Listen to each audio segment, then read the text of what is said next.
Mau pahala? Subscribe ya.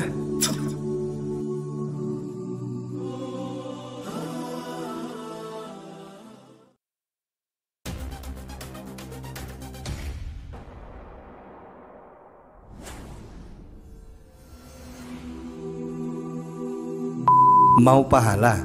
Subscribe ya. Assalamualaikum warahmatullahi wabarakatuh. Alhamdulillah wa syukranillah, salatu wassalamu ala rasulillah sayyidina Muhammad bin Abdullah wa ala alihi wa sahbihi wa mawalah, amma ba'd. Sahabat LDMI dimanapun berada yang dirahmati oleh Allah Subhanahu wa ta'ala, Alhamdulillah hari ini kita masih diberikan oleh Allah Subhanahu wa ta'ala kesempatan untuk bertemu kembali dalam agenda rutinan kita, Kalam Kajian Islam Lembaga Dakwah Ma'had Izzuddin. Seperti biasa, di hari Rabu ini kita akan membahas tentang akidah, yang dalam kesempatan yang berbahagia ini kita akan membahas tentang rukun iman yang terakhir, ialah beriman kepada qada dan qadarnya Allah Subhanahu wa ta'ala. Sebelum kita memulai, seperti biasa kita tanyakan dulu kabar daripada narasumber kita. Apa kabar Ustaz Subur? Masya Allah, Alhamdulillah. Kita langsung saja memasuki materi kepada Ustaz Subur Santoso. Waktu seluas-luasnya kami persilakan. Bismillahirrahmanirrahim. Assalamualaikum warahmatullahi wabarakatuh. Waalaikumsalam warahmatullahi. Hamdan wa syukran lillah alladzi hadana lil imani wal islam wa khassana bi syari'ati sayyidina Muhammadin khairil anam wa as'aluhu salamata minan niqam wal wafata 'alal iman. Amma ba'd. Sahabat LDMI dimanapun berada, mudah-mudahan kita senantiasa dirahmati oleh Allah Subhanahu wa ta'ala, Amin. dilimpahkan kesehatan, keberkahan, dan rahmat-rahmat yang lainnya. Pembahasan yang telah lalu mengenai sifat-sifat Allah, dari iman kita kepada Allah, iman kepada para malaikat, iman kepada kitab, Rasul, dan hari kiamat, maka tibalah kita membahas masalah qada dan qadarnya Allah. Jadi ketika kita berbicara masalah qada dan qadar, itu yang terlintas di benak kita pasti masalah takdir.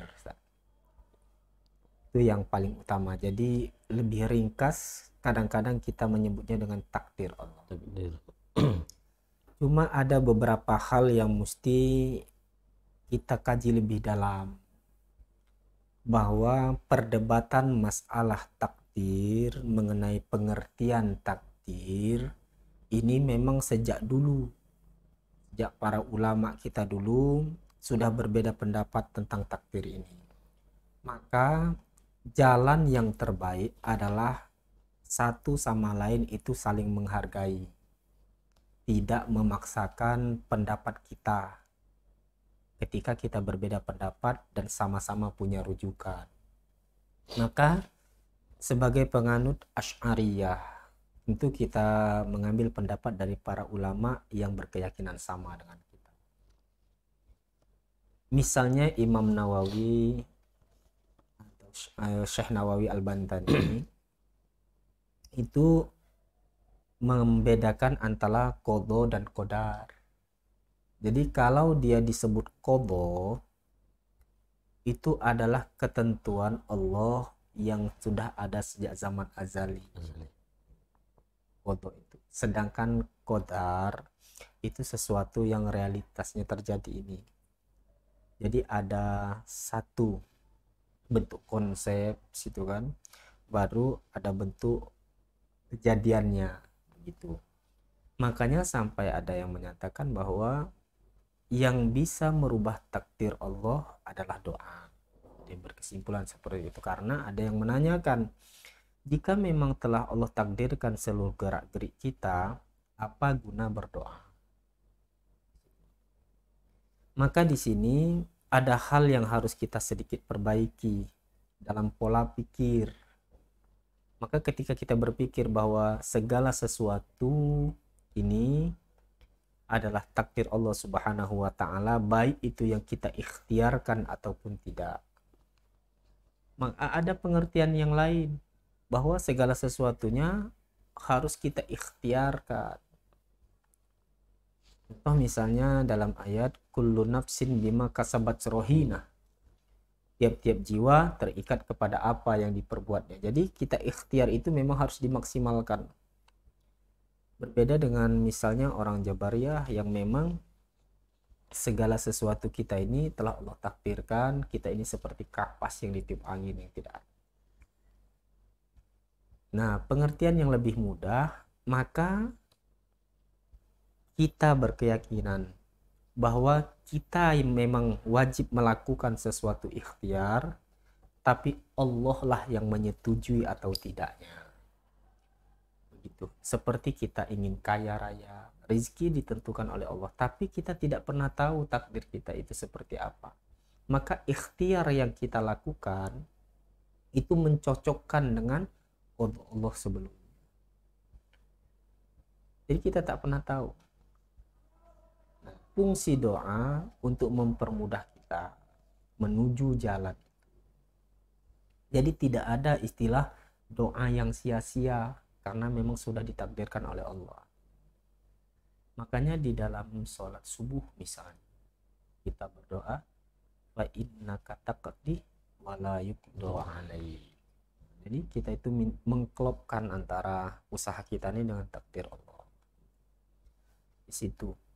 Jadi ketika kita beriman kepada takdir Allah, mesti kita yakinkan bahwa seluruh hidup kita, gerdipan mata, hembusan napas, itu telah Allah takdirkan. Namun sebagai manusia, Allah berikan kita kekuatan, Allah berikan kita akal, itu sebagai satu ikhtiar untuk melakukan sesuatu sebagai perintah Allah Subhanahu wa taala.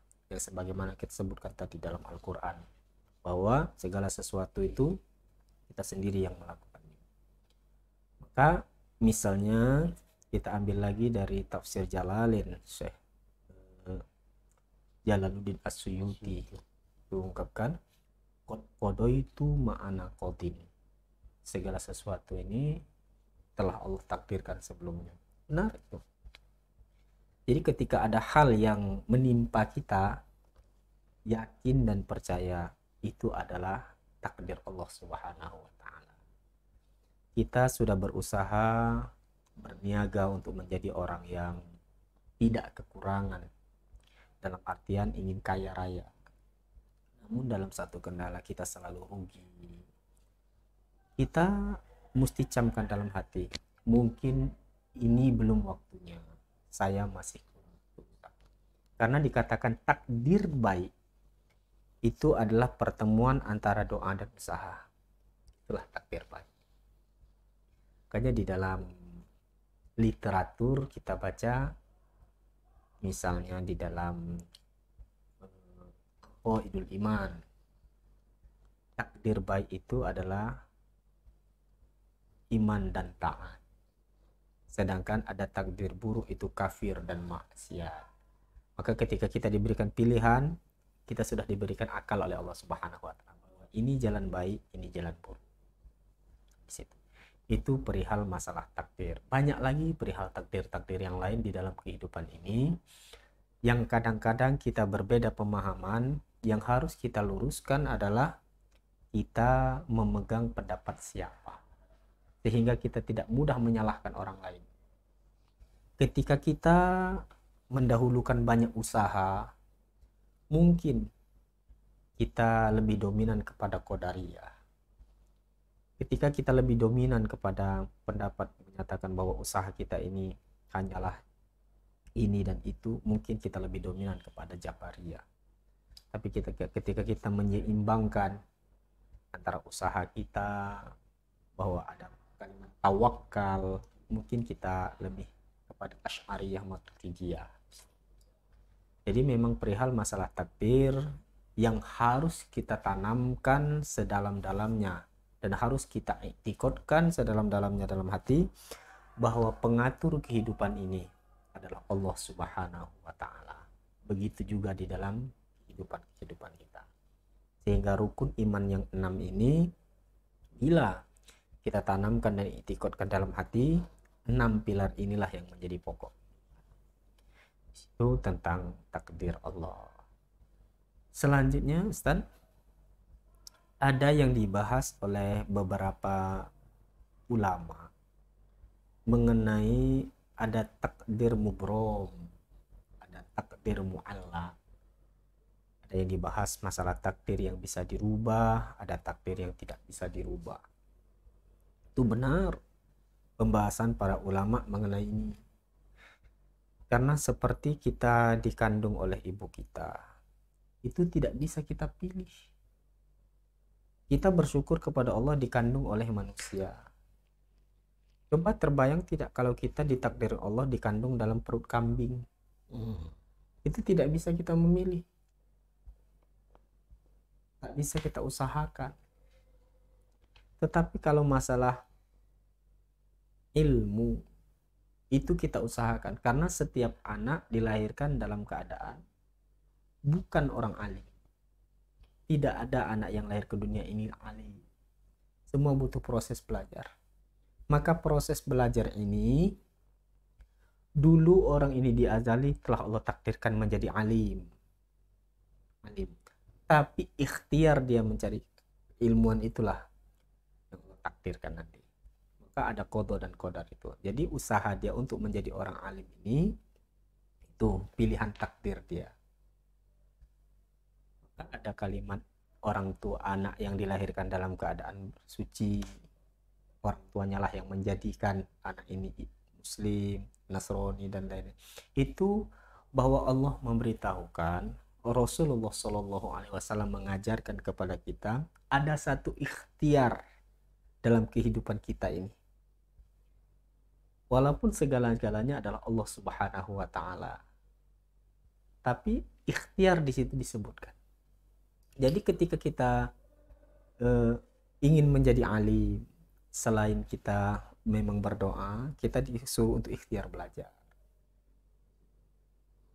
Di situ jadi masalah takdir yang bisa dirubah. Kalau kita mau jadi orang alim, belajar. Kalau tidak, kita akan menjadi orang yang bodoh.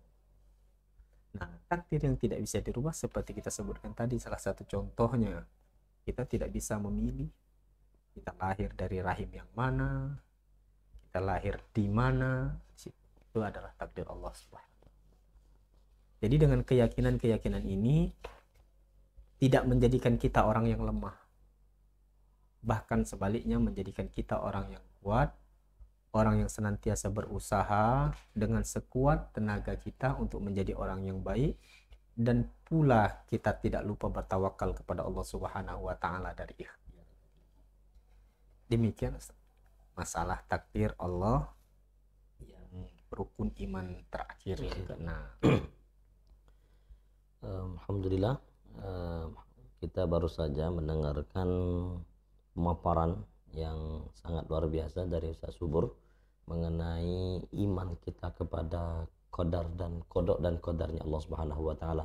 Mudah-mudahan dengan apa yang beliau sampaikan tadi itu menambah keimanan kita untuk semakin yakin dengan takdir dari Allah Subhanahu wa Ta'ala. Mungkin itu saja untuk pembahasan kita pada kesempatan kali ini. Mudah-mudahan kita bisa menjadi hamba Allah Subhanahu wa Ta'ala yang senantiasa bisa beriman dan menambah keimanannya.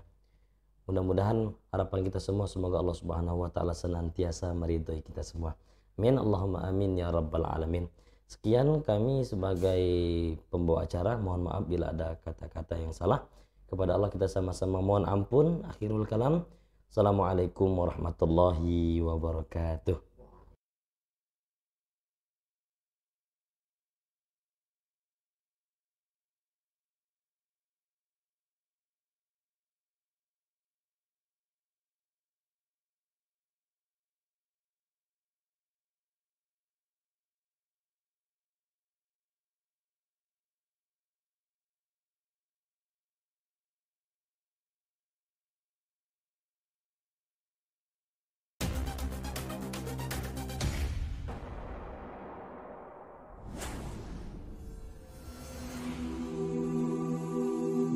Mau pahala? Subscribe ya.